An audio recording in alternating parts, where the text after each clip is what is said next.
En tant que juif ashkéno-séfarade, je suis fatigué d'entendre en boucle qu'Israël se défend, qu'Israël se bat pour sa survie. Oui, Israël s'est défendu en 48 et en 73 notamment, pour sa survie, contre d'autres armées régulières. Cette rhétorique de la défense d'un pays constamment en danger de mort, c'est du foutage de gueule complet quand on l'applique aux Palestiniens. Tu ne peux pas revendiquer la position de défenseur quand tu domines largement ton adversaire depuis 56 ans. Est-ce que l'État allemand se défendait contre les résistants français? Est-ce qu'il se défendait contre les 300 000 juifs révoltés du ghetto de Varsovie, qui finirent presque tous exterminés? Est-ce que la France elle-même a été menacée par le FLN algérien?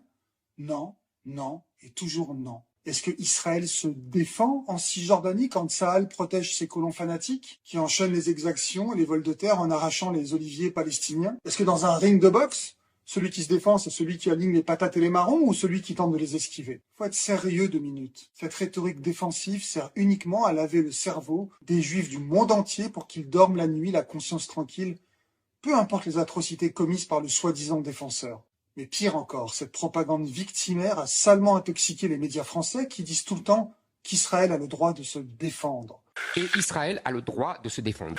Und es ist ganz klar zu sagen, Israel hat das Recht, sich gegen diese barbarischen Angriffe zu verteidigen. Et Israël a le droit de se défendre face au terrorisme. Israël a le droit de se défendre. Je peux vous dire que j'essaye et je le crois du fond de mon cœur et je fais attention à chaque Palestinien innocent. Mais il faut comprendre ce que Israël fait réellement.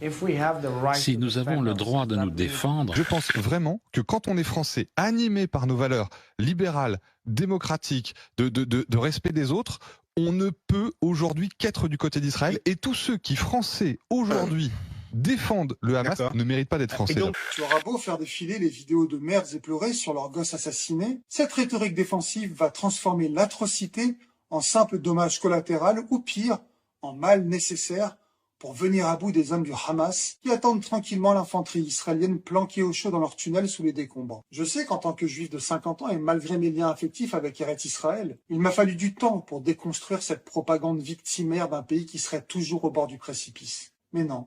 Israël n'est pas en position défensive contre les Palestiniens, qui sont militairement 1 million de fois inférieurs à Tsahal. Pour qu'il le soit vraiment, il faudrait que les Palestiniens déferlent comme un tsunami à Tel Aviv, Haïfa, Netanya, Yerushalayim, Eilat ou Beersheva. Est-ce que 2 millions de Gazaouis se sont engouffrés en Israël quand le Hamas a cassé le mur de leur prison à ciel ouvert? Bien sûr que non.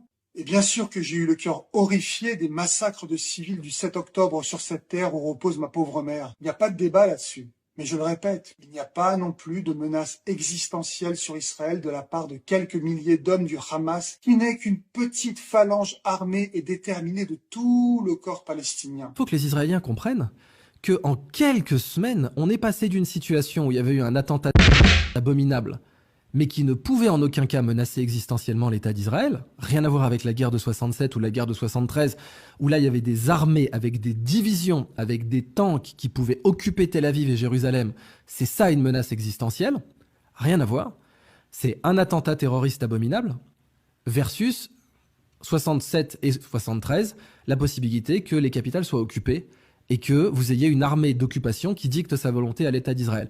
Alors il faut appeler un chat, khatoul à khatoul. Contre les Palestiniens, Israël n'est plus en position de défense depuis très longtemps. Il est factuellement l'oppresseur, et comme oppresseur, il a le pouvoir de faire ou de ne pas faire la paix avec cet adversaire qui l'humilie depuis trop longtemps pour prétendre encore faire partie de l'humanité. Le gouvernement criminel de Bibi mène factuellement une politique de nettoyage ethnique qui coche en effet 90% des cases d'un régime fasciste, mais veut en plus se faire passer en victime pour que ça passe crème. C'est aussi simple que ça. Ne pas le voir, ne pas le reconnaître, c'est être simplement un hmar ou un hypocrite. Après, si toi, tu veux assumer que tu es un juif fasciste, très bien. Et si tu veux m'insulter de traître à la nation, j'en ai rien à carrer. À part ces 4 lettres de juif et un prépuce coupé, je n'ai rien en commun avec toi. Tishmar et Tishmatov, je préfère 1 fois, 10 fois, 1000 fois être ce traître que tu montres du doigt que d'être le monstre que tu es.